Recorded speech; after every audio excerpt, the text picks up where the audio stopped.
Hello everyone! It's another cake vlog. Ang size nito is 7 by 5. Tapos ang cake drum niya is 10 inches. Kinake drum natin kasi ita-travel pa to sa Tondo. Ang ating vanilla chiffon na napakakulay. Ayan ang kanyang color. 4 color siya. Mint green, blue, yellow, and pink. Yan ang kanyang mga kulay.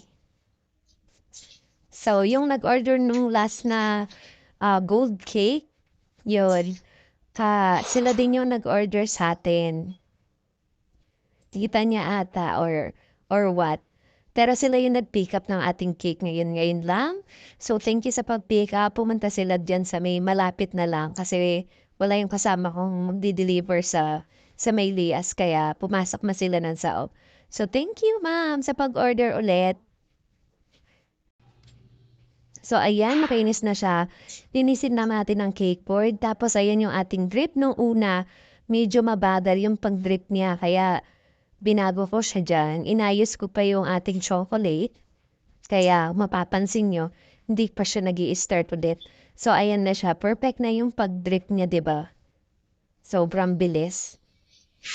Diba? Ang ganda lang. Ang ganda ng pagkakadrip natin.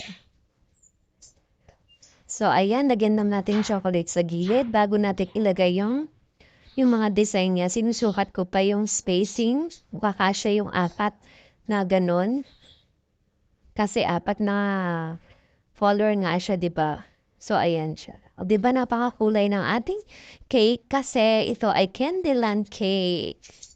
So, ayan na siya, ang ating cake. Ilalagay na natin ang kanyang mga printed toppers. O, nanalong nagpaganda sa kanya. O, diba? Ang cute. Printed toppers. Mas mainam yun kasi tatravel siya, diba? Medyo malayo. So, ayan na siya. Nagkamali pa tayo sa pangalan niya. Diyan kayo binato natin. Ayan, si Sophia Dane at 1. So, thank you for ordering at HK Sweet. So, ayan siya. Diba? Ang ganda ng kulay.